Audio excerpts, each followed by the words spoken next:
Yo, yo, what's good, Canada? It's Ambiguous. We're going to talk about the new album, Devotion, which I'm hoping is going to be dropping by summertime, end of spring-ish sort of thing. I'm almost done the album now, so it's getting close. But yeah, DCR TV is going to be rolling with us today for a little bit. I'm going to go inside, do a quick workout, go grab some food, you know, get a haircut, that sort of thing, and we'll talk about the album a bit. So yeah, hope you enjoyed the vlog.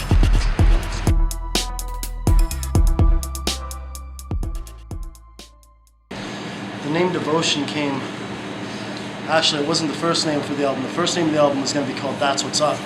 Just because it's like my collaborative album, you know what I mean? Like Moorsight had like one or two people on it. This one has a lot of cats on it, right?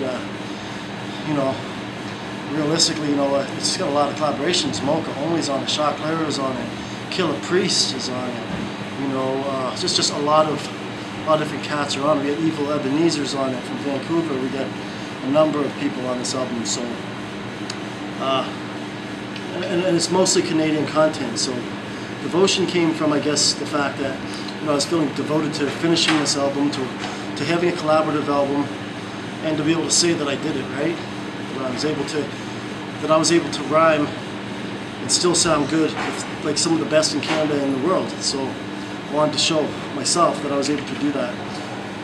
As well, there's a song on the album called Devotion, and it's in tribute to a passing family member, somebody we lost. Essentially, you know, her and her son got separated, and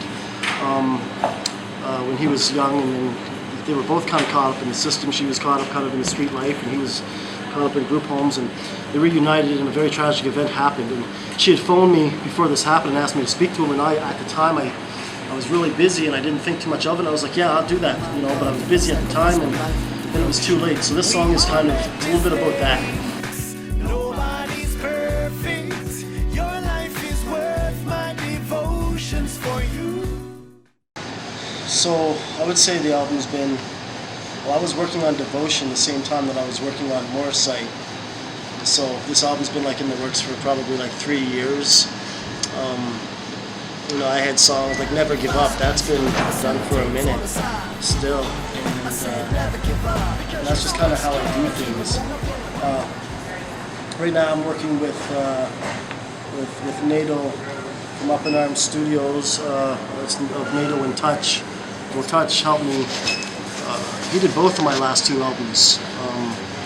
It's a Cold Night and Moorsight. So, you know, I recorded and engineered, and everything was mixed and done by Touch. And now it's working within the same studio, but with his partner for this album. So I'm still kind of working with the same guys, you know, in a sense here, and that's kind of nice because they're getting to know my style and how I am. So I appreciate it. You know, it's cool shit. You know, some of the features, how some of the features came to be was pretty cool. Like Socrates is on the joint, on one of the joints called Already Know. And it was funny because he phoned me up. Yeah. Today looks gorgeous. Blue sky, sun bright, good morning. You know, I think with Shock Claire and Mocha Only being on the album, it's cool. Mocha Only was my first, really, I think, in my opinion, big feature, and that was for It's a Cold Night, my very first album. Had some good parties with Shock Claire too, it was cool. He came back to Nova Scotia, to my hometown, the Valley, That's What's Up, where I grew up in the Valley. Y'all can check out the song Going Back Home, The Valley, on the album, which actually features Bernard Zink from Annapolis Valley. He's an old guitar player there. And Anthony McNutt from Magic 94.9 radio station in Annapolis Valley. So you guys are on that. You guys will get a sneak peek of that. It's going to be available this spring. We'll be doing some hard copies for the album as well. So as it'll be on iTunes, I'll be doing some hard copy albums. And in the hard copies, I'll have this card. It's just a collector's card. Legends of the Fame. So that'll be in the hard copies for anybody that wants to buy the hard copies. It's like a one-time thing anyway. So yeah, cop that hard copy of Devotion. Wanna shake it up to shake it, shake it. Mrs. Why you keep on acting like you know me?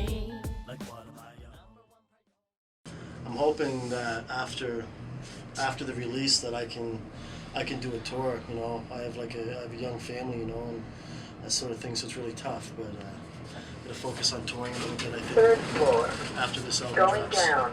Okay, so I'm about to get my hair cut now. So I'm wondering, can you cut my hair like Macklemore? I want a Macklemore haircut. Okay, yeah, I don't know if they can do my hair like Macklemore or not. So you know I gotta stay clean and fresh. You know what I mean? Workout fitness and gotta keep the hair looking good, fresh every day. I usually just buzz it off myself, but sometimes I want a little bit of style to it, so it's what it is.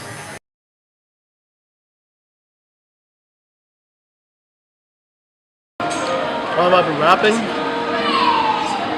my first actual studio album was released in 2008. Before that, I did a bunch of stuff. I was like 14 years old rapping on cassette tapes. I used to actually like take 2 boxes. Me and my partner Castic, shout out to Castic 902, Valley representative. We used to take 2 ghetto blasters, we'll put tapes in both of them, tape cassettes, hit record on one and play on the beat, stick our heads in between it, and then that's how we'd make our tapes, right? So like that's how we used to do it, old school style.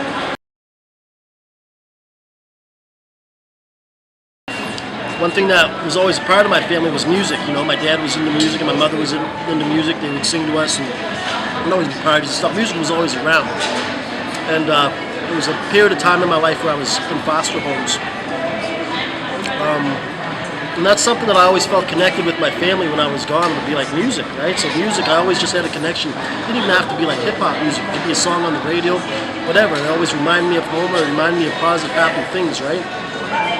And it was just something that was inside of me. Music was always just something for me that was a way for me to express who I am, of course, right?